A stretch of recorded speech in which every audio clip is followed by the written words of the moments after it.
Oke, shalom semuanya, selamat malam, selamat datang dalam ibadah kita Barashit Community hari ini pada tanggal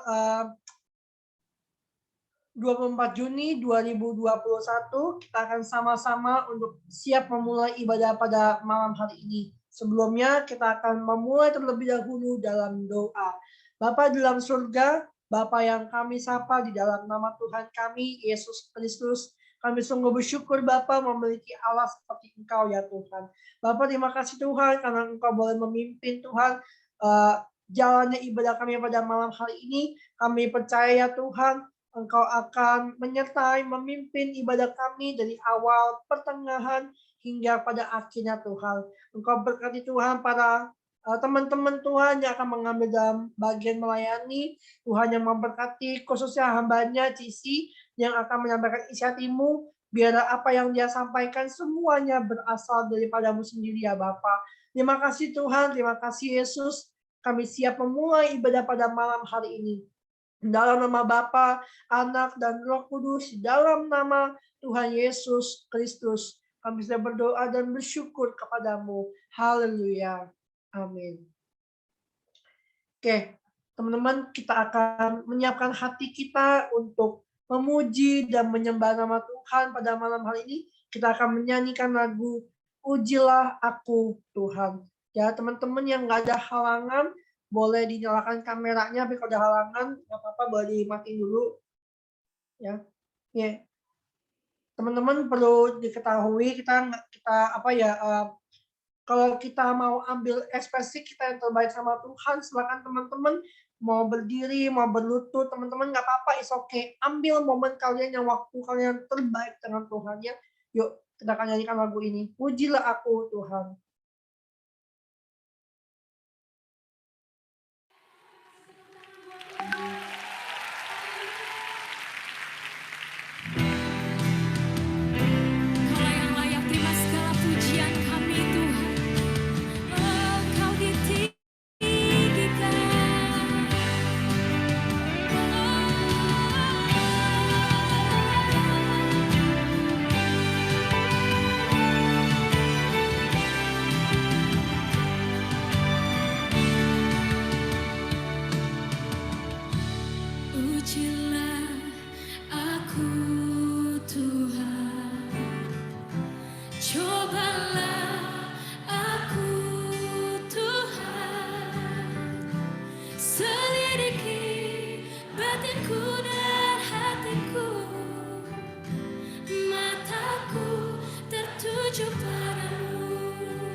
Hosana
segenap jiwaku. Ku renungkan firman-Mu siang dan malam, ku pegang perintah-Mu dan ku lakukan. Engkau tahu ya Tuhan, tujuan hidupku hanyalah untuk menyenangkan hati-Mu. Aku mengasihi Engkau, Yesus, dengan segenap hatiku. Aku mengasihi Engkau, Yesus, dengan segenap jiwaku. Renungkan firman-Mu siang dan malam, ku pegang perintah-Mu dan ku lakukan. Engkau tahu ya Tuhan, tujuan hidupku hanyalah untuk menyenangkan hati-Mu.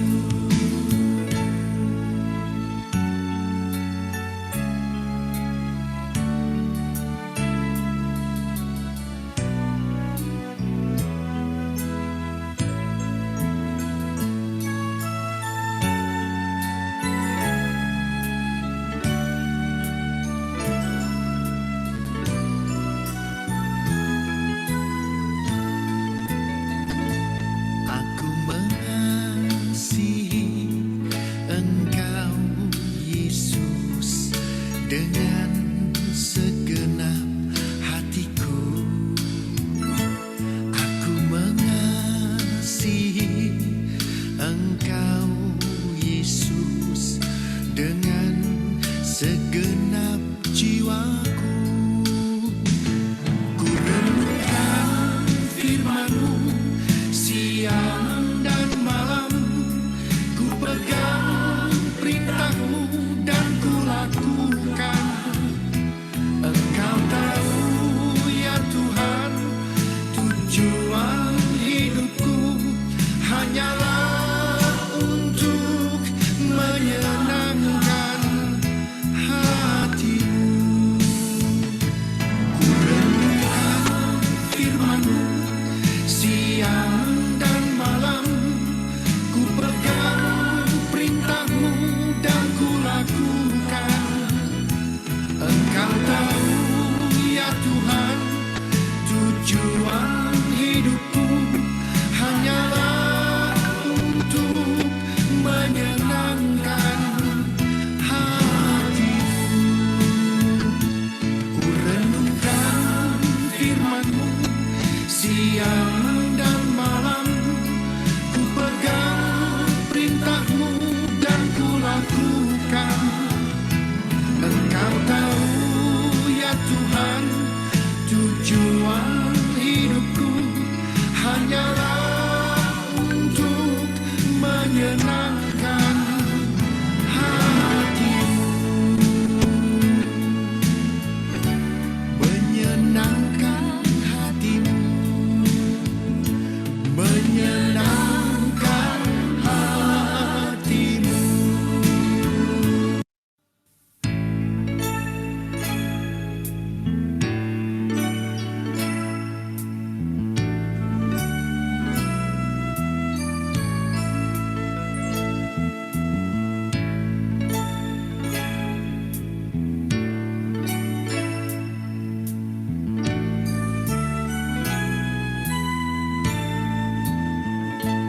Aku mengasihi Engkau, Yesus, dengan segenap hatiku. Aku mengasihi Engkau, Yesus.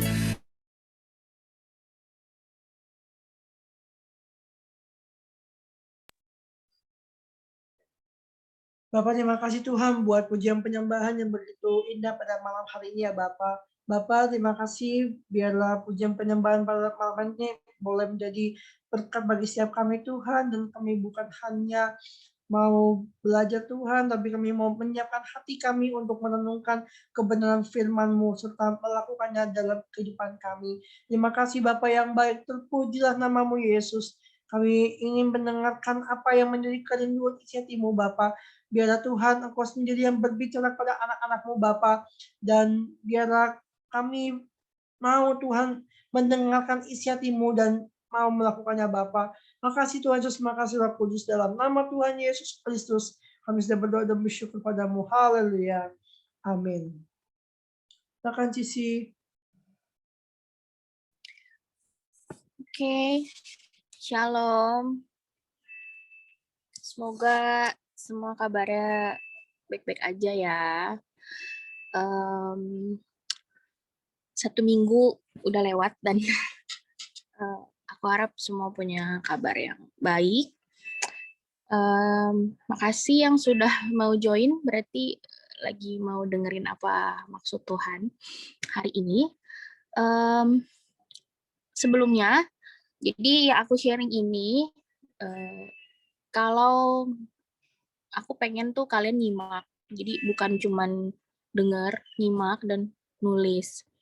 Di kolom chat, jadi kalau kalian nyimak, kata-kata apapun yang aku keluarkan, kalau itu memang rema dan baik buat kalian, siapa tahu memberkati teman-teman juga yang lagi lihat, boleh share di kolom chat ya, boleh ditulis gitu. Apa yang misalnya aku lagi bilang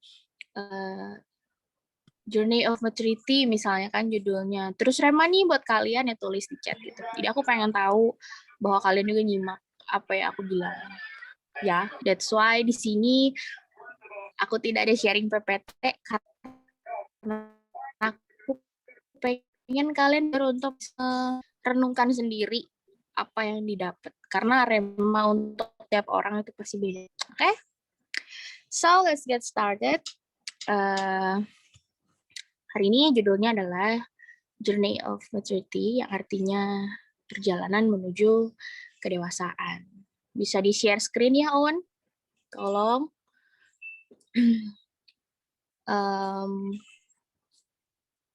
Bisa nggak? Ya. Owen? Ya, wait. Tolong di-share screen. Oke, ya, aku lanjut aja dulu ya. Journey of Maturity, apa sih yang ada di benak kalian ketika kalian itu mendengar kata dewasa rohani? Untuk di kanan yang panjang sekali ketika kalian mau memutuskan untuk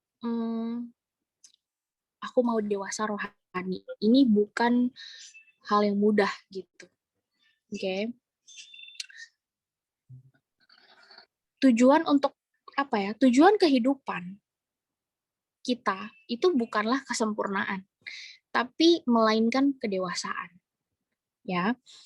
Nah, buat aku gini, menjadi tua itu udah otomatis. Tapi ketika kalau kita mau menjadi dewasa, itu adalah sebuah keputusan yang harus kita ambil, gitu. Nah, kedewasaan itu banyak cara kita memulainya itu banyak. Dimulai dari keberanian seseorang mengambil tanggung jawab. Itu sebabnya kita tuh bisa menemukan orang atau banyak bahkan yang udah berumur cukup tua, tapi yang kita lihat mungkin nggak dewasa.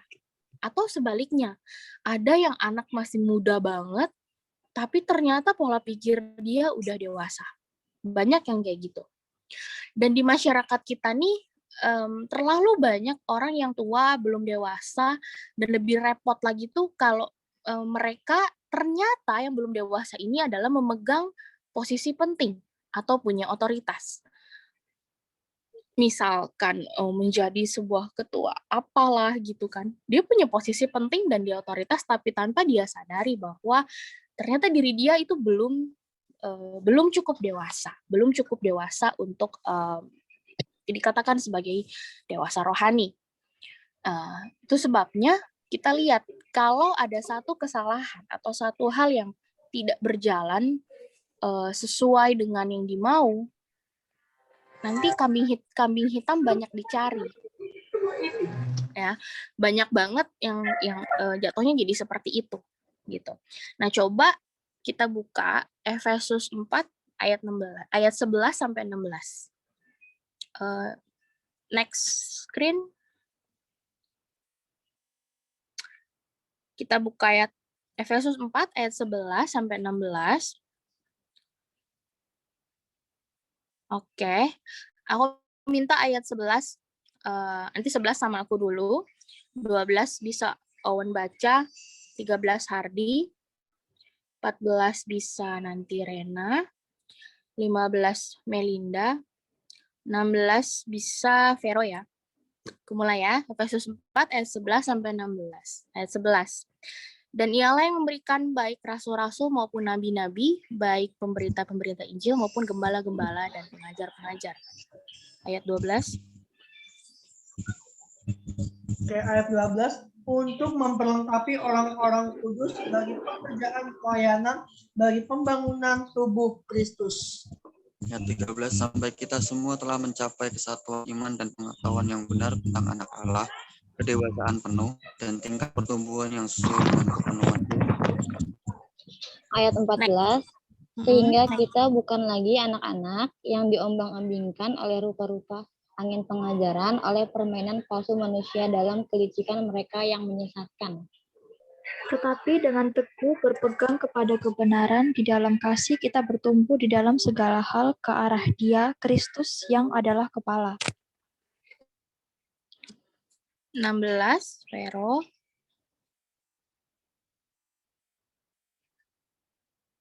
Uh, 16, daripadanya lah seluruh tubuh yang rapi tersusun dan diikat menjadi satu oleh pelayan semua bagiannya, sesuai dengan kadar pekerjaan tiap-tiap anggota menerima pertumbuhannya dan membangun dirinya dalam kasih. Oke, thank you. Dari ayat ini kita bisa belajar bahwa gini, kita nggak bisa menentukan atau menuntut sikap manusia terhadap kita, menuntut atau menutup semua mulut orang yang mau ngomong gosip, kayak yang mau ngomong jelek sama kita. Tapi yang bisa kita lakukan adalah gimana kita mau bereaksi. Dan itulah yang menjadi kontrolnya kita, ya. Jadi kontrolnya kita gimana kita mau meresponi ini. Itulah yang disebut dengan kedewasaan. Jadi kalau kita masih dalam titik yang mau meladeni, kita masih mau berpikir keras untuk itu, kita masih mau membalas istilahnya, ya bisa di cross check kalau itu ternyata tidak membuat kalian menjadi dewasa rohani, gitu. Nah, next, aku mau nanya deh, apa sih menurut definisi kalian tuh kalau dewasa rohani itu apa sih? Coba, gak usah panjang-panjang deh. Apa sih menurut kalian dewasa rohani itu apa sih?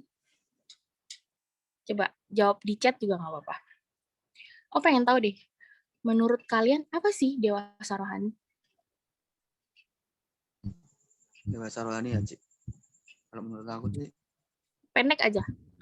Apa yang terbesit pertama kali di otak ketika kalian dengar kata dewasa rohani?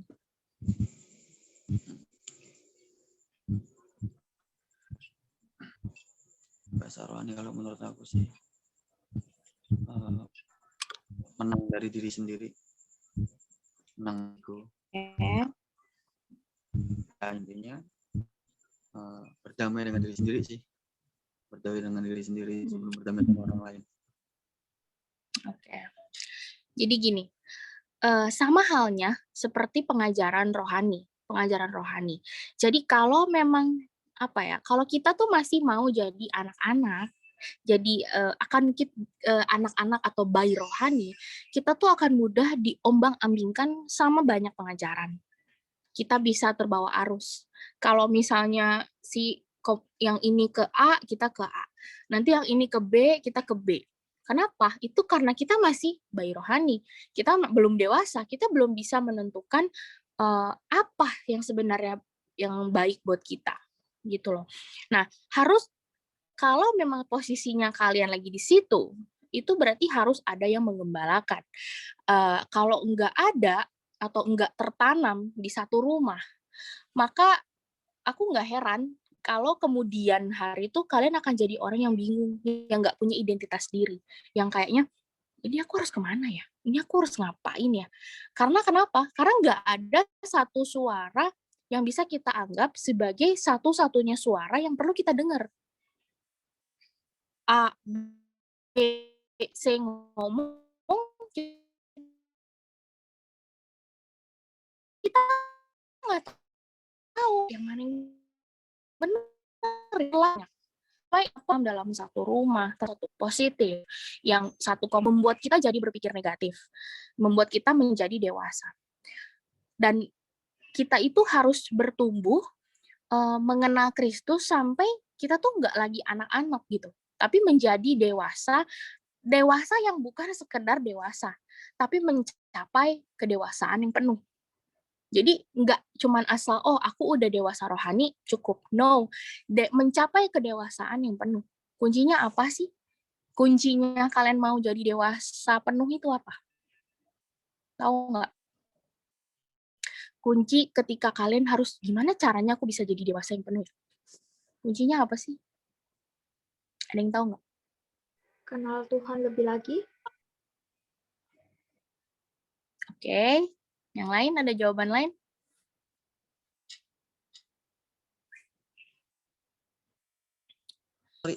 Kuncinya. Kenapa? Sorry, tadi pertanyaannya apa? Soalnya di sini putus-putus suaranya.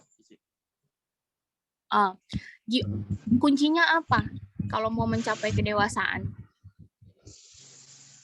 Kunci utama.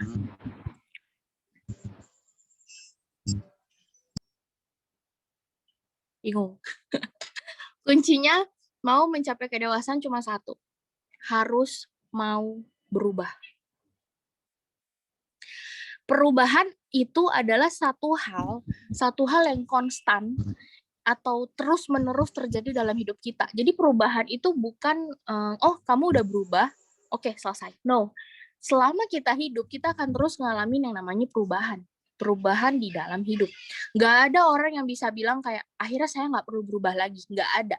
Kamu nggak akan pernah berubah ketika nanti udah saatnya kamu pulang ke surga gitu. Tapi selama kita masih hidup, kita masih tetap harus berubah. Karena perubahan pun itu masih bisa berubah. Coba buka Matius 5 ayat 48. Matius 5 ayat 48. Siapa yang mau bacain?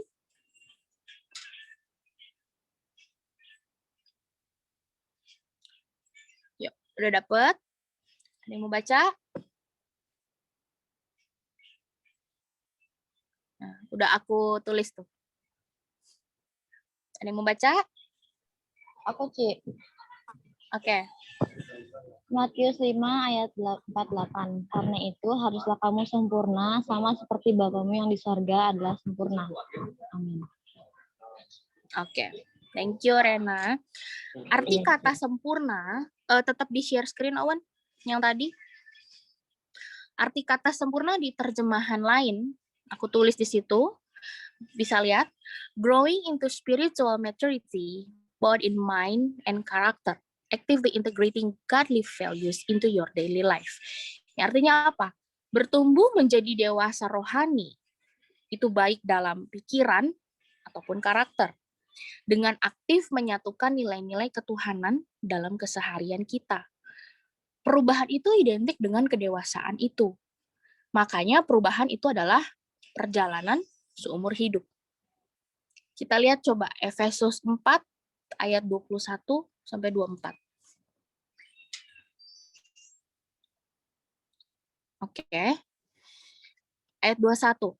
Karena kamu telah mendengar tentang Dia dan menerima pengajaran di dalam Dia menurut kebenaran yang nyata dalam Yesus.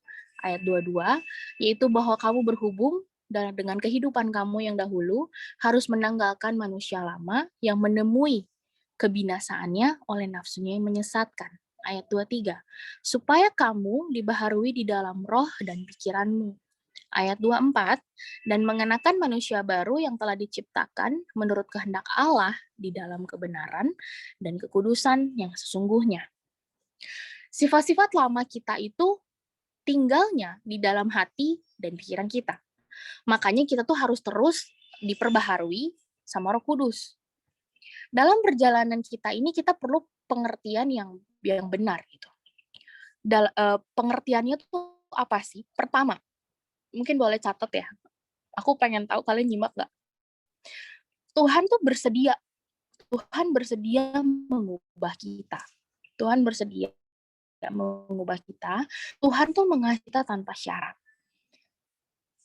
Namun gini, dia terlalu mengasihi kita untuk membiarkan kita tuh tetap sama. Gitu.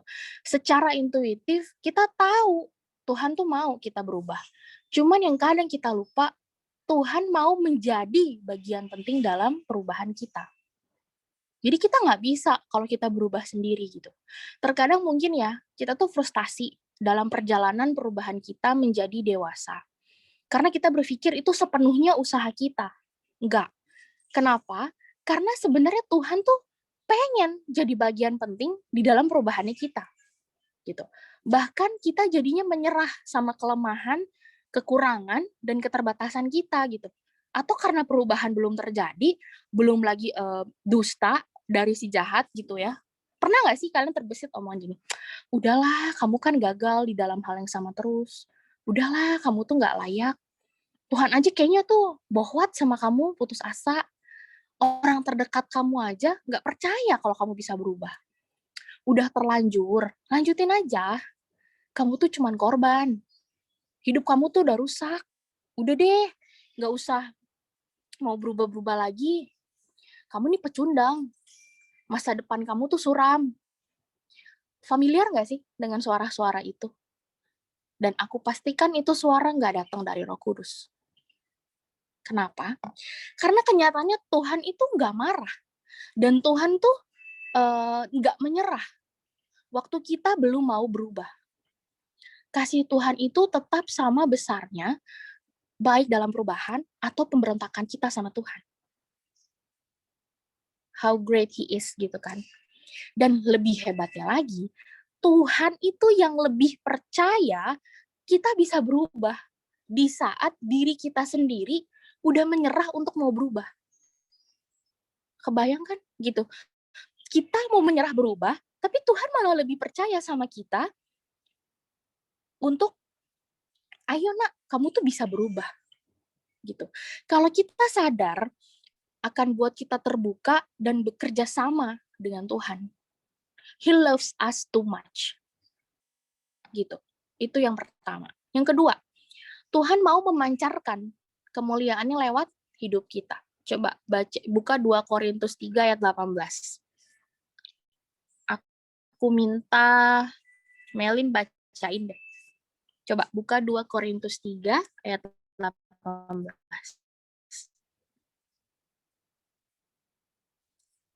Udah dapat? Bentar, Ci, 2 Korintus 3 ayat. Oke. 18. Oke, 2 Korintus 3 ayat 18. Oke. Dan kita semua mencerminkan kemuliaan Tuhan dengan muka yang tidak berselubung. Dan karena kemuliaan itu datangnya dari Tuhan yang adalah Roh, maka kita diubah menjadi serupa dengan gambarnya dalam kemuliaan yang semakin besar. Amin. Amin.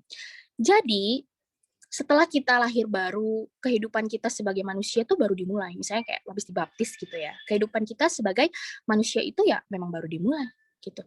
Tantangannya adalah jiwa, pikiran, perasaan kita, dan kehendak kita di dalam kita itu yang perlu kita mengalami perubahan. Harus diselaraskan dengan firman Tuhan. Itu sebabnya sudah lahir baru itu tidak otomatis semua berubah dalam sekejap. Makanya perlu berubah dan diubahkan oleh Roh Kudus. Jadi jangan bikin stigma gini. Ketika kita udah dibaptis nih, udah lahir baru, oh berarti kita udah berubah. Langsung tiba-tiba secara magic semuanya ini gitu berubah. Enggak. Tetap kita perlu berubah dan kita perlu bantuan Roh Kudus untuk mengubahkan kita. Aku ada suka satu quote gini. Bill Johnson bilang gini. The mind is either at war with God or it is being renewed. There is no middle ground. Yang artinya adalah kamu mau diperbaharui atau kamu mau berperang melawan Tuhan. Gitu. Firman Tuhan itu punya kekuatan luar biasa untuk menyelaraskan pikiran kita sama Tuhan.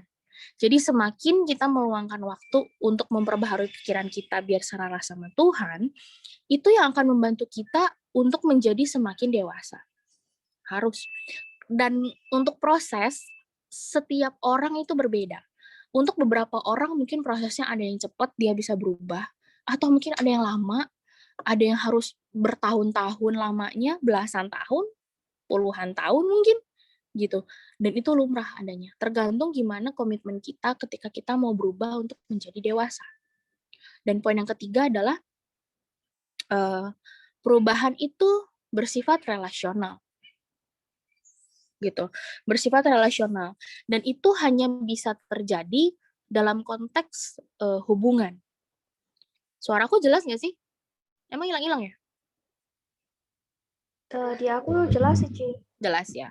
Oke. Aku lanjut ya. Karena gini ya. Dulu itu gini. Dulu Tuhan tuh berpikir ketika dia tidak baik kalau Adam tuh hidup sendiri. Dulu kan Tuhan gitu. Makanya si Adam ini diciptain Hawa. Dan dikatakan bahwa aku akan menjadikan penolong baginya yang sepadan. Nah, penolong ini berasal dari kata Ezer, yang artinya adalah mengelilingi, menjaga, membantu. Ya, orang-orang yang begini adalah kita kena. Nah, yang dimaksud dengan Ezer itu kan artinya tadi mengelilingi, menjaga atau membantu. Nah, makanya aku bilang bahwa ketika kita mau belajar atau kita mau tumbuh menjadi dewasa rohani itu, kita harus memiliki sifat mau berubah, mau diajar, tertanam dalam hal yang benar. Coba buka Amsal 18 ayat 1. Amsal 18 ayat 1. Coba Awan baca, Awan.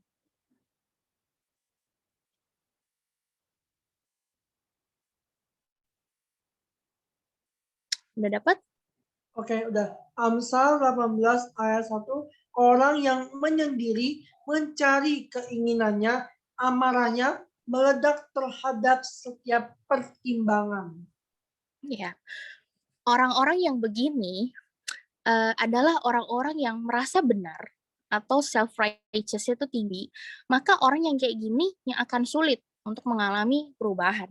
Setiap kali dikasih masukan, nasihat, apalagi teguran egonya terusik, wah langsung egonya nih bergejolak gitu di hati kan. Amarahnya meledak.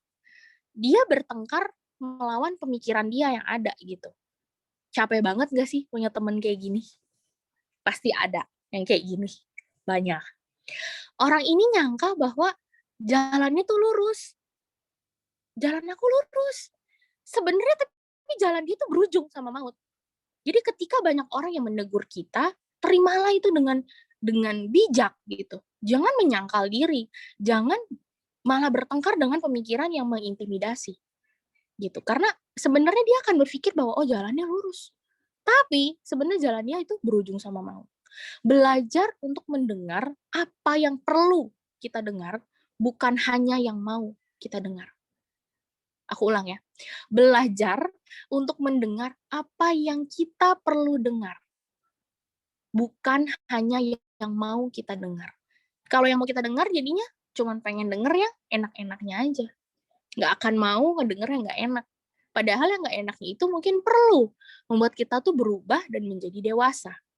Maka itu lagi perlu tertanam dalam suatu komunitas. Di mana sebenarnya masa-masa sekarang ini justru butuh komunitas untuk menjaga kita tuh jadi tetap waras. Di masa-masa sekarang. Banyak orang yang stres karena pandemi dan lain-lain. Kita butuh komunitas untuk kita tuh bisa bertahan dalam kewarasan itu. Billy Graham pernah bilang gini, Bagian Roh Kudus untuk menyatakan kesalahan. Bagian Tuhan untuk menghakimi. Bagian saya adalah untuk mengasihi. Jadi bagian kita bukan untuk bilang bahwa lu salah, lu bener, enggak. Bukan menghakimi, kamu begini-begini ya, kamu begini dong. Bagian kita adalah cuman mengasihi dan kita menegur, memberitahu. Tapi kita tidak menyalahkan dan kita pun nggak menghakimi. Kedewasaan rohani ada 3 fase kehidupan. Setelah aku kasih 3 poinnya nanti ini, ya, aku mau kalian renungin dan kalian pikir aku ada di fase mana sekarang. Oke? Coba tampilin share screen-nya, Owen. Kita mau masuk ke fase yang pertama. Fase yang pertama adalah fase dependensi atau fase ketergantungan. Ya. Fase yang pertama itu adalah fase dependensi atau ketergantungan. Sorry, itu salah, harusnya dependensi ya, bukan independensi. Dalam sebuah kehidupan itu pernah ada atau masih ada banyak orang-orang yang ada di fase ini. Gitu. Fase ini tuh fase apa sih? Fase kita bergantung sama orang lain. Kalau nggak dibantu, maka kita bakalan mati. Bener nggak? Kayak bergantung banget gitu. Contoh, semua bayi-bayi yang ada di dunia ini tuh bukti bahwa kita tuh masih ada di dunia ini karena dulu ada yang bantuin kita. Waktu kita bayi kan kita dibantuin sama orang tua kita, sama yang ngasuh kita, makan, ganti popok, semua dimandiin, semua kita dibantuin. Kalau nggak ada mati dong bayinya, nggak diurusin, ya kan? Nah, kalau misalnya didiamkan, nggak ada yang bantu kita, ya udah, kita nggak akan ada di sini sekarang, berdiri di sini bisa ikut komsel, as simple as that, gitu. Kita ini pernah ada atau mungkin masih ada di dalam fase ini, fase butuh seseorang terus yang ada di samping kita untuk mensupport gitu. Kayak gitu. Sampai sini paham nggak? Ada yang mau nanya dulu nggak?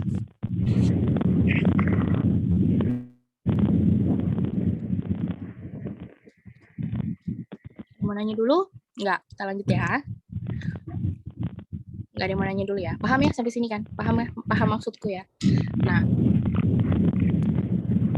kita ini coba renungin ya. Kita ini ada di fase mana ya? Apa aku lagi di fase ini? Aku lagi di fase bener-bener butuh dibimbing, butuh support banget, yang aku nggak bisa melakukan kewajiban kita sendiri tanpa dibantu. Jadi kayak harus diawasin, harus diajar, dan belum bisa dimintai tanggung jawab. Gitu. Belum bisa diberikan tanggung jawab yang penuh gitu. Ya kan? Belum bisa mengerti kebenaran.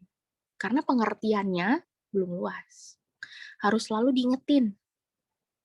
Mudah dipengaruhin sama pengajaran. Dalam fase ini jadinya selfish gitu. Apa ya? Gak pernah mau berbagi. Terus ya sifat anak-anak gimana sih? Gitu kan? Pokoknya aku nggak mau ini, pengennya begini, pengennya ini, pokoknya aku nggak mikirin yang lain, pokoknya selfish deh, pengennya sendiri aja, nggak mau mikirin yang gimana-gimana gitu. Pokoknya buat diri sendiri, semua untuk diri sendiri. Dan belum bisa bertanggung jawab untuk hal-hal yang misalnya mau dipercayakan itu ya belum bisa. Untuk fase anak-anak ini. Gitu. Nah, aku merasa dulu pada saat di fase ini, fase di mana kita harus banyak belajar. Ya. Dan harus diajar, bahkan gini, untuk kita bilang makasih, anak-anak aja. Bilang makasih ya sama omnya, bilang maaf ya itu udah nyenggol atau apa gitu kan. Untuk sekedar mengucapkan terima kasih dan kata maaf aja harus diajarin. Karena ya masih bayi kan, masih anak-anak, masih belum ngerti gitu. Dalam secara rohani sama. Kita juga berarti apa? Kalau mau baca firman harus diingetin. Persembahan harus diingetin, persepuluhan, jangan lupa persepuluhan nih. Jangan lupa persembahan. Kamu udah doa belum hari ini? Nggak bisa sendiri. Harus ada diingetin. gitu. Cepat ngeluh juga. Karena gini, mereka nggak mengerti bahwa aturan itu untuk kepentingan mereka. Nggak paham. Jadi dipikirinnya sama mereka tuh itu dijalankan untuk menyenangkan orang yang memberi peraturan. Contohnya gini, aku udah ke gereja, biar Tuhan seneng aja, biar kakak rohani aku seneng, aku udah ke gereja. Hari ini aku udah saat teduh, biar Tuhan seneng, biar kakak rohani aku seneng. Karena mungkin diingetin sama kakak rohani, jangan lupa saat teduh ya, jangan lupa ini. Belum melakukan itu atas kesadaran sendiri, tapi melakukan itu karena untuk menyenangkan orang lain, memenuhi aturan yang orang lain beri sama kita. Gitu. Di fase kedua kita masuk, itu adalah fase mandiri, independence. Ya, di mana seseorang beranjak dewasa atau mulai dapat berdiri sendiri, nggak perlu dibantu. Dia sudah mengerti, udah bisa melakukan segala sesuatunya itu sendiri. Tetapi dia hidup untuk dirinya sendiri, nggak punya waktu untuk orang lain. Orang begini akan bilang gini, ngurusin diri sendiri aja susah, gimana orang lain? Tapi dia nggak akan merepotkan kita, nggak akan mencoba berdiri sendiri, mencoba berdiri sendiri dan mencoba untuk enggak, aku nggak mau ngerepotin orang lain, gitu. Tapi yang seperti ini juga nggak bisa diandalkan untuk dimintain pertolongan. Dia akan mencari tujuan hidupnya sendiri, gitu. Explore segala hal untuk diri sendiri, gitu. Di sini aku bicara tentang beranjak dewasa. Jadi secara rohani sama, dia bisa ke gereja sendiri tanpa disuruh, dia bisa saat teduh sendiri tanpa disuruh, gitu kan. Tapi dia nggak ada waktu untuk melayani, nggak ada waktu untuk tertanam dalam komunitas di gereja. Karena dia pikir gini, hey, saya aja sibuk buat diri saya sendiri, tapi ya paling enggak saya nggak merugikan orang lain.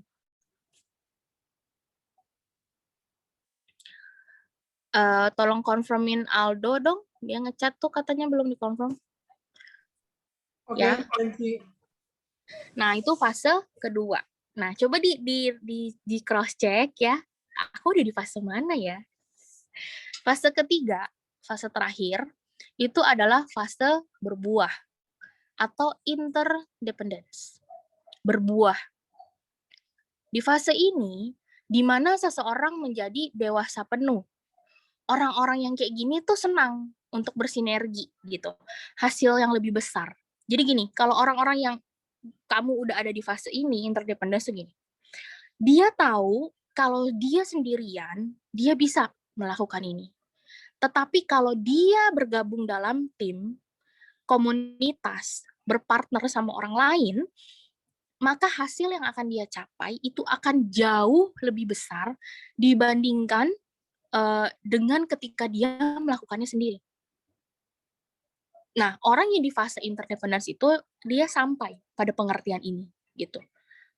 Aku bisa lakuin sendiri, tapi kalau aku dengan tim, aku lebih banyak, ini akan jadi berbuah lebih besar. Orang yang kayak gini itu dia siap untuk apa? Berpartner sama orang lain, berani berkorban, suka berbagi, nggak merasa tersaingi dengan keberadaan orang lain. Mengerti akan kebenaran, cara pikirnya luas, abstrak. Dia bisa melihat dari segala sisi.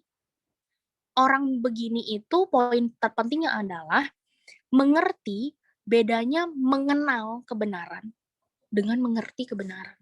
Karena mengenal aja kalau nggak ngerti ya sama aja bohong. Gitu. Kayak Alkitab bilang gini, get wisdom, get understanding. Di Amsal bilang gitu. Contoh orang yang sudah berbuah, gaya bahasanya berubah. Bukan lagi gini, karena gini, kalau orang ketika kita dimintain tolong, gaya bahasanya akan berubah gini. Oke, kamu mau dibantu apa? What can I do for you? Apa yang bisa aku bantu? Ini ciri orang yang ada di fase ini. Gitu. Coba nanti kalian baca sendiri deh ya. Di Kisah Para Rasul 3 ayat 1 sampai 16 itu ada cerita tentang Petrus kan. Apa yang Petrus katakan sama orang ini gitu? Biasanya jawabannya di ayat itu gini, emas dan perak tidak ada padaku. Padahal jawaban yang pertama sebelum Petrus ngomong tuh penting. Lihatlah pada kami. Look at us. Artinya Petrus di sini lagi ngapain sih? Dia lagi sedang berbicara tentang dirinya sendiri. Dia menjelaskan bahwa kami dulu seperti kamu loh. Mungkin kita, dia kan lagi bicara sama orang lumpuh ya di situ. Mungkin tidak lumpuh secara fisik gitu, tapi ketergantungan gitu. Kami sekarang udah maju bertumbuh. Itu yang Petrus bilang sebenarnya. Saya dulu hina Tuhan. Saya dulu kutuki Tuhan. Saya bilang nggak kenal, padahal saya kenal. Tapi lihat sekarang, kayak dia bilang, lihatlah pada kami. Look at us, di situ ada ditulis gitu kan. Tapi lihat sekarang aku udah berubah. Dan bagaimana Tuhan ubah hidup aku. Emas dan perak nggak ada pada aku. Artinya gini, kalau aku beri ini pun kondisinya tetap sama dia. Gitu. Jadi kalau misalnya dia memberikan itu, kondisinya tetap sama kalau dia ngasih emas perak itu sama si yang lumpuh ini. Nggak akan ngubah keadaan dia kok. Itu nggak akan mengubah kamu gitu. Tapi aku punya yang lebih baik, yaitu Yesus orang Nazaret tersebut. Berarti Petrus ada di fase apa? Dia ada di fase ini, interdependence. Gitu. Kalau kalian semua, kalau aku nih hidup dalam Tuhan, seharusnya mujizat itu akan menjadi biasa kita lihat. Mujizat itu bukan hal yang luar biasa yang ini dari Tuhan, bukan hal yang membuat kita shock gitu. Kalau emang kita udah di fase ini, lihat mujizat Tuhan tuh udah biasa. Udah hal yang, jadi makananku sehari-hari untuk selalu melihat kebaikan Tuhan. Kalau misalnya kita jarang nih ngelihat itu, berarti kita lagi nggak jalan bareng. Tracknya lagi beda sama Tuhan kita tuh. Secara nggak sadar. Kalau kita jalan sama Tuhan, setiap saat tuh kita nggak akan heran lah untuk melihat Tuhan mau ngapain sama hidup kita, atau misalnya hidup sama orang-orang terdekat kita tuh, ya kita nggak akan heran sama yang dia buat. Contoh, misalnya kita jalan-jalan nih ke Paris, ya kan? Lihat Menara Eiffel. Coba lihat orang-orang yang nggak pernah datang ke Paris pasti, wah keren banget ya, wah foto-foto selfie sana sini sampai foto ratusan gitu kan, banyak banget gitu. Tapi coba lihat kalau orang Parisnya yang udah tinggal di situ, dia akan seperti itu? Enggak. Dia akan biasa aja. Ya udah biasa lihat kok. Sama gitu, kayak kita kalau emang kita nggak pernah, jarang mau deket sama Tuhan, nggak pernah mau berubah, meminta Tuhan berperan penting dalam hidup kita, sama seperti poin yang aku bilang, ya akan kayak gitu hasilnya. Gitu loh. Ya kan? Banyak di antara kita tuh gini, mungkin lumpuhnya bukan fisik ya, tapi lumpuhnya bukan keuangan juga. Tapi lumpuhnya apa? Spiritualnya lumpuh. Kerohaniannya yang lumpuh. Nggak bisa melakukan apa-apa kalau nggak dibantu. Makanya harus bersyukur kalau kalian punya teman yang setiap hari mau bantu. Bersyukur punya orang tua, punya pemimpin, punya kakak rohani yang selalu memperhatikan setiap hari. Oke? Dan poinnya gini, dan saya mau kasih tahu, mereka ada tidak untuk selamanya. Nggak untuk selamanya mereka ada di situ. Gitu. Dan hidup mereka ada masanya di diri kalian itu ada masanya gitu. Dan kalau hari ini lagi ada di posisi lumpuh, ya saya cuma mau bilang jangan sedih. Tapi punyalah iman ini, miliki iman dalam hati kayak, oh nggak apa-apa, ini cuma sementara. Aku akan bisa berubah. Punya pandangan ini nggak akan selamanya seperti ini, suatu hari aku akan berdiri. Jadi nggak perlu disedihin, nggak perlu diratapin terlalu berlebihan. Bersyukur kalau masih ada yang mau ingetin, bersyukur kalau misal masih ada yang menegur. gitu. Semua akan sangat senang kalau suatu hari ini contohnya kakak-kakak rohani itu orang tua atau siapapun someday kalau ngelihat kalian udah dewasa, kita tuh nggak sedih, tapi kita tuh seneng. Oh, ternyata akhirnya kamu udah bisa berdiri sendiri ya. Tapi pada saat sudah mampu berdiri sendiri, tanpa disadari, hubungan dengan teman-teman pun akan berubah. Harus belajar berdiri dan berjalan sendiri. Tapi banyak orang yang keliru di situ. Misalnya gini, dia udah berubah ya, dia begini-begini, dia udah nggak gini lagi sama aku, dia udah nggak pernah intens lagi dan lain-lain. No, tapi itu adalah salah satu proses kedewasaan yang artinya ketika dia udah dewasa, dia udah mandiri, ya hidup akan berubah gitu. Nggak akan mungkin sama, nggak akan mungkin kita bisa seintens itu lagi gitu, karena dia udah punya jalan hidupnya sendiri. Jadi untuk siapa aja sih yang mau masuk ke dalam next level tuh diresapi, aku lagi di fase mana ya? Terus aku harus naik ke fase mana? Gitu. Karena gini, the next level in life requires a different approach gitu. Nanti ada ayat di Yosua 5 ayat 12 sih, di situ udah lebih jelas dia ngomong gini. Pada saat mereka masuk next level di cerita itu, bangsa Israel itu kan dikirimin mana tuh sama Tuhan selama 40 tahun kalau nggak salah gitu. Artinya apa? Mereka masih jadi bayi rohani kan. Tapi pada saat Tuhan lepasin itu, Tuhan apa bilang di situ? Dia menyediakan tanahnya, madu, susu dan lain-lain berkelimpahan. Gimana mereka dapetin itunya? Ya mereka kalau pengen hidup mereka harus punya hasil kerja. Artinya mereka untuk mendapatkan itu mereka Tuhan sediakan, tapi kita harus mencari kan. Berarti kita harus kerja. Nggak bisa cuma mengandalkan kasih karunia Tuhan turun dari langit, nggak bisa. Kita semua harus kerja. Dan di situ kalau mereka nggak mau kerja, mereka nggak akan bisa makan dong. Tuhan udah sediain kok berkatnya, tapi kita harus cari. Dan mereka nggak bisa salahin Tuhan di situ bangsa Israel. Karena Tuhan udah menjanjikan apa? Tanah yang berlimpah. Gue udah janji ini sama lo ada kok, tanahnya berlimpah, madu, susu, dan lain-lain. But you have to work it out gitu. Lo harus kerja gitu. Lo harus ngelakuin itu sendiri, dan itu akan jadi buat lo. Tuhan bilang gitu. Ya, paham ya? Jadi ketika kita mau berbuah, jangan minta disuplai terus. Kalau mau naik level, harus kita yang cari. Kita harus gimana nih? Kita harus mau berubah nih. Biar tingkat kedewasaan kita pun meningkat. Gitu. So, cerita ini ya memang berhenti sampai di sini, tapi ya kehidupan terus berlanjut. Ya, kalian semua aku harapin ke depannya harus masuk ke fase yang ketiga, fase interdependence, fase berbuah, harus bisa membawa orang lain terus masuk dalam Tuhan.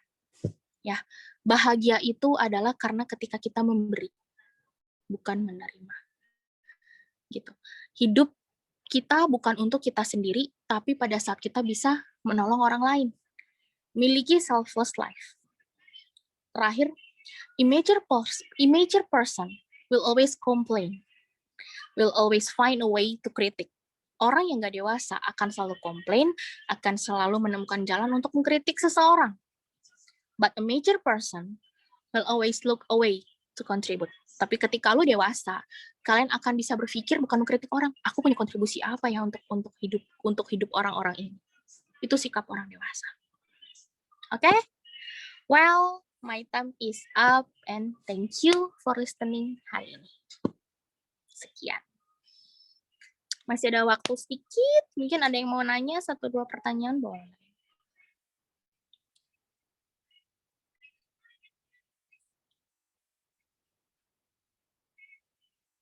Ada yang mau nanya?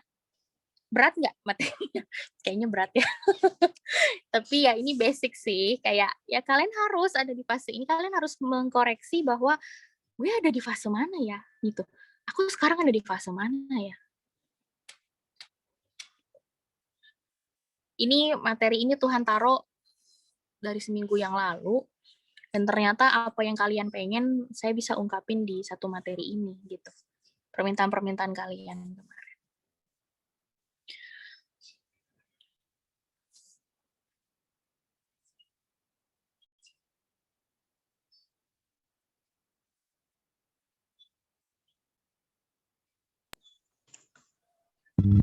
Ibu dosen, yang dapat dari ini ya, udah aku tulis di kolom chat. Barangkali teman-teman yang lain apa yang Enggak. jadi Kalau mau ngomong boleh, masih ada waktu sekitar 20 menit ke depan. 20. Ngomong-ngomong boleh. Cukup keras ya. Sepertinya kayak, aduh kok aku tertampar ya hari ini. Aku ngelihat dari ekspresinya, waduh tertampar nih kayaknya gitu kan. Wah, ternyata aku ada di fase ini ya selama ini gitu, tanpa kalian sadari. Gitu. Gimana? Ada yang mau nambah nggak? Mungkin Hardi mau ngomong. Rena mungkin. Ya itu tadi udah aku tulis di chat yang aku tangkap dari sharingnya Cici malam ini. Ya dibilang udah bukan tertampar lagi Ci, tertampar, terbentur, terjungkal, terpongkeng, terjerembab, pokoknya semua lah. But itu berguna banget sih buat aku pribadi. So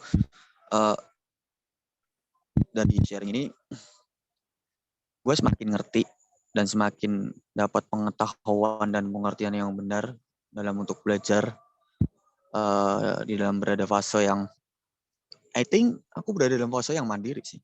Belum bisa dibilang, belum berani untuk bilang di fase yang ketiga yang banyak berbuah lebat terus kan. But aku percaya, tapi seiring berjalannya waktu proses Tuhan yang kasih bakalan ngebawa aku untuk berada dalam fase yang ketiga. Karena aku pun sadar masih perlu banyak yang dibenahin, masih perlu banyak yang harus aku pelajarin. Karena ya benar banget Poin yang aku bilang tadi ya, ketika kamu mau berubah dari fase 2 ke 3, jangan berdasarkan usaha sendiri. Seperti aku bilang di awal tadi adalah harus disadari dan diketahui bahwa Tuhan yang mau berperan penting dalam hidupmu. Jadi ya jangan pernah sendiri. Kalau sendiri nggak akan pernah bisa. Kebanyakan manusia kayak gitu. Cuman Tuhan aku mau berubah, tapi tanpa mengundang Tuhan masuk dalam hatinya untuk Tuhan yuk kita kerjasama. Padahal Tuhan pengen banget jadi bagian penting hidup kita untuk kita berubah gitu. Itu yang kadang orang tuh belum paham dan gak mengerti di situ. Gitu. Poinnya sebenarnya itu, gitu. Ya, dan sebenarnya benar yang lu bilang Cik, memang banyak di luar sana, atau jangan di luar sana, di kita termasuk aku sendiri pun pengen nih, Tuhan aku pengen berubah dong, yuk bantu aku dong Tuhan sama Roh Kudus, buat kasih Roh Kudusmu buat pimpin aku nih. Nah aku tahu nih aku nggak bisa sendiri nih. Nah memang sebenarnya Tuhan bukan diem doang, Tuhan cuma punya maksud buat ibarat kata kasih kode ke kita nih. Nah di sini ada papi nih, jangan ngandelin kekuatan sendiri ya, ajakin papi. Gitulah ibarat kata. Iya. Kalau kamu sendirian nggak bakal bisa. Aku juga bilang kan Cik, kalau misalkan tanpa Tuhan kita nggak bisa berbuat apa-apa, dan itu benar banget. Makanya Tuhan tuh pengen jalan ya sama papi lah, jangan sendirian, nggak kuat nanti kamunya, karena kita terbatas, ya kan. Makanya Tuhan buka akses, kita tinggal kitanya nih, mau cari dia nggak, mau ngajakin dia nggak. Mau sih Kak, ini aku ajakin Tuhan kok. Giliran kamu ngajakin Tuhan mau datang tapi hatinya masih ditutup, Tuhan nggak bisa masuk, ntar nyalain lagi. Karena aku udah undang Kak, ya masalahnya udah buka hati apa belum. Kalau udah begitu ya Tuhan pasti bisa masuk dan bakalan sama-sama jalan bareng gitu. Ya benar banget, memang kita tuh mesti mengandalkan Tuhan kapanpun dan setiap waktu, bahkan ya setiap detik kita tuh butuh Tuhan. Bukan Tuhan yang butuh kita yang mesti butuh Tuhan gitu. Tuhan nggak butuh kita kok. Cuman Tuhan pengen kita butuh dia, cari dia, ajak dia, andalkan dia, biar kita bisa dipakai juga Tuhan secara luar biasa. Itu sih yang aku dapat. Amin. Amin. Yang lain?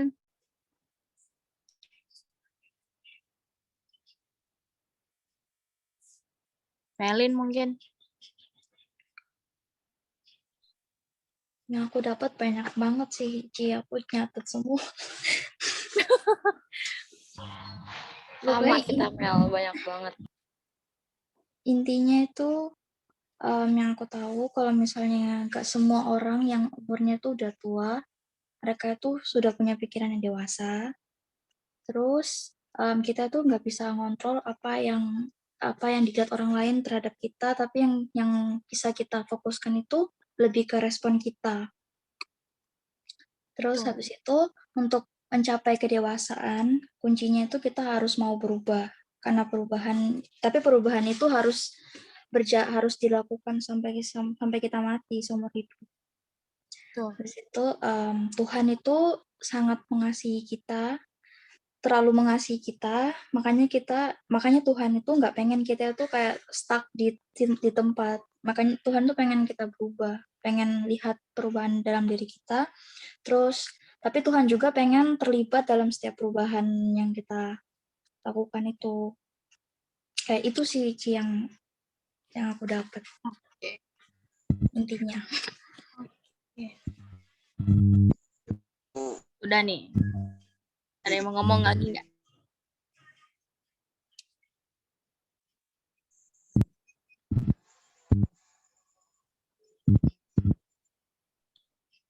Udah ya?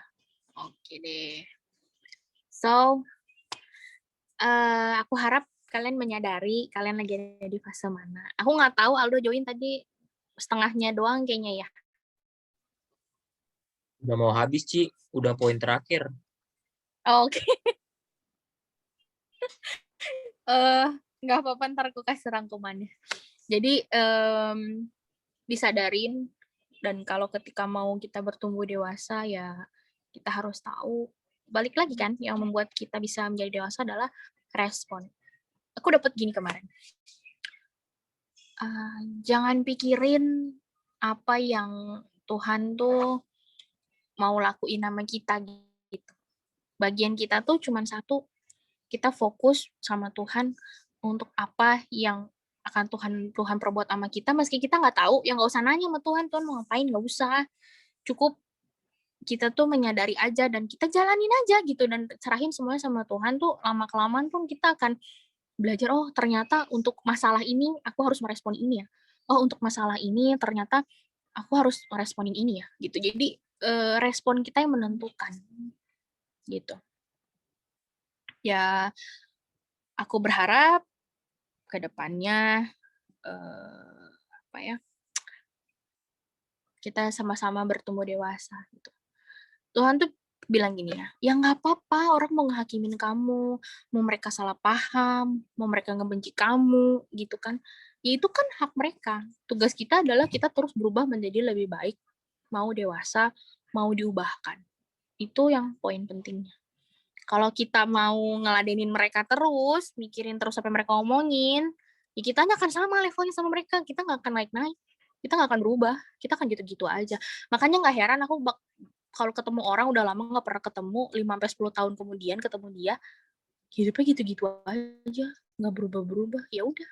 Makanya aku bilang, proses setiap manusia itu berbeda-beda kan, ada yang cepat, ada yang lambat, gimana orangnya memang dia mau berubah atau enggak, dan dia menyadari dia harus berubah atau enggak. Gitu.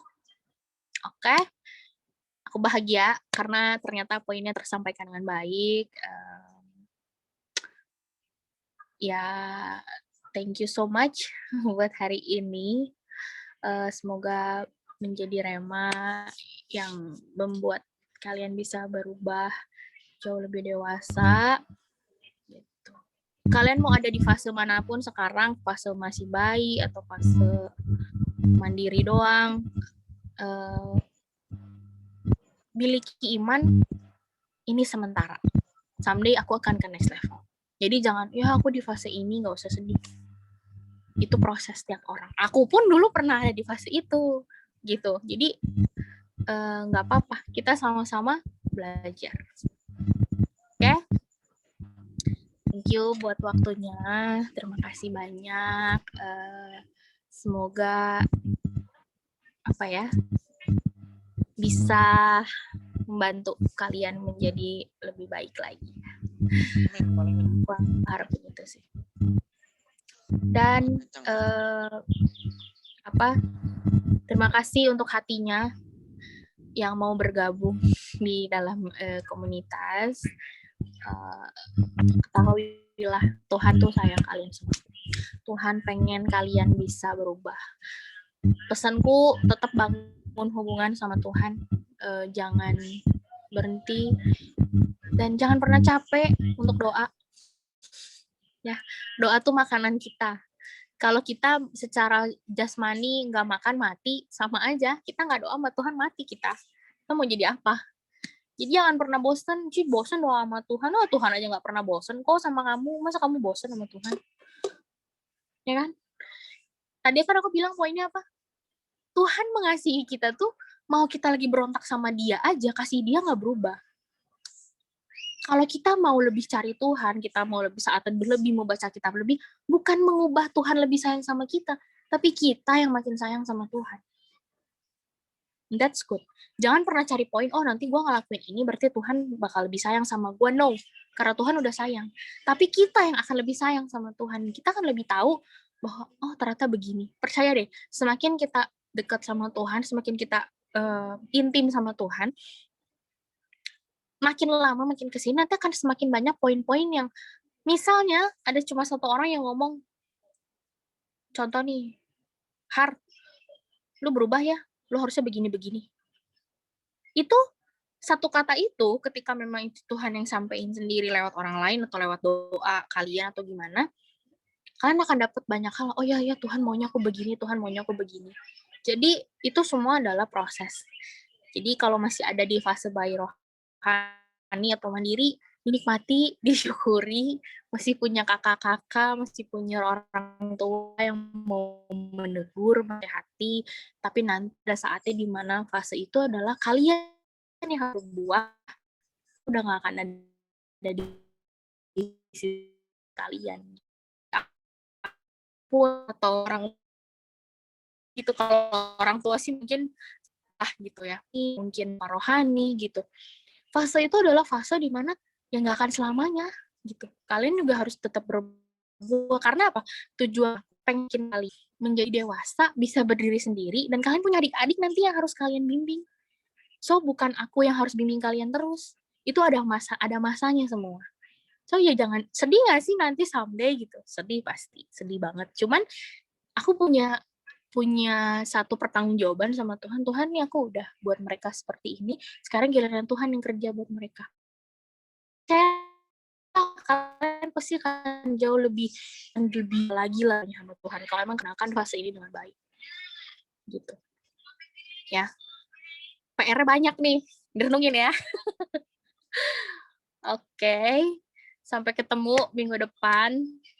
Oh iya, kalau yang mau join doa, itu PPW boleh lah. Nanti kita ngobrol-ngobrol di chat ya. Amin. Gitu kalau ada waktu boleh. Nanti kita bikin doa-doa lagi. Oh, Owen udah kembali ya. Oke. Pokoknya PR ya buat semuanya. Aku kan nggak perlu harus bilang di sini poin PR-nya apa aja. Sebenarnya poin detail-detailnya ke anak-anak di sini beda semua. Aku tahu banget. Ada yang tadi pas aku ngomong kata-kata ini senyum sendiri, kayak merasa tertampar. Aduh kok gue banget ya itu ya, gitu kan. Kayak aduh kok ini banget ya. Aku lihat banget ekspresinya tadi kayak, oke, ya kalau tersampaikan dengan baik ya aku puji Tuhan banget gitu. Makanya berubahlah selama kalian masih hidup. Kalau udah nanti dipanggil Tuhan, udah nggak ada waktu buat berubah. Gitu. Dipanggil Tuhan tuh harus menjadi versi diri kita yang terbaik. Ketika kita dipanggil Tuhan tuh berarti kita udah siap. Gitu. Oke? Terima kasih buat waktunya hari ini. Terima kasih yang sudah join. Semoga semuanya baik-baik aja. Dan Hardi kira-kira nih ya, minggu depan bisa nggak kalau sharing ya? Atau saya lagi yang sharing ini? Gimana Ibu? Gimana Bu? Bisa nggak sharing minggu depan? Saya. Ya. Semoga bisa sembuh ya Bu. Nanti diinfo lagi. Semoga bisa. Ya udah nanti info aja ya. Diinfo aja ya. Oke. Ya udah. Makasih semuanya. Aku mau back to work bentar lagi, 15 menit lagi. Kalian siap-siap di kamar mau tidur, gue mau kerja. Kita mau siap-siap tidur, lu kerja ya Ci ya. Gak apa-apa. Semangat Ci. Thank you juga lu Ci. Oke, Makasih Ci. Makasih Oke, kalau- Cici. Oke, kalau gitu thank you so much buat Cici yang udah menyampaikan firman Tuhan pada malam hari ini yang sungguh memberkati kita luar biasa banget, apalagi terutama buat aku pribadi, karena aku jujur aja aku pribadi masih di fase 1 sih ya, ketergantungan, tapi kita terus mau belajar untuk jujur sih bener masih di fase ini ketergantungan ya, tapi ya seperti yang Cici bilang. Kenapa Kak Ardi? Enggak, tapi ketawanya tuh kuat.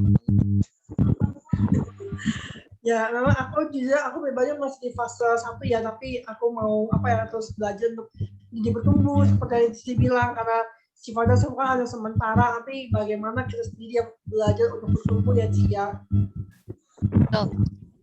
Yes. Itu berlaku buat. Jadi bersyukurlah kalau masih ditegurin tiap hari, dimarahin, dinasehatin, bersyukur. Miliki sikap hati yang baik, karena percayalah kalau emang ditegur buat kebaikan, ya itu pasti buat kebaikan kita. Bukan ditegur dengan jatuhnya menghakimi atau jatuhnya menyalahkan, enggak gitu. Ditegur berarti masih sayang, ditegur berarti Tuhan masih kirim orang untuk, ayo dong tegurin dong Owen, ayo dong tegurin dong Hardi, tegurin dong Aldo, gitu, tegurin dong Melin, Rena, Mian, gitu kan. Udah.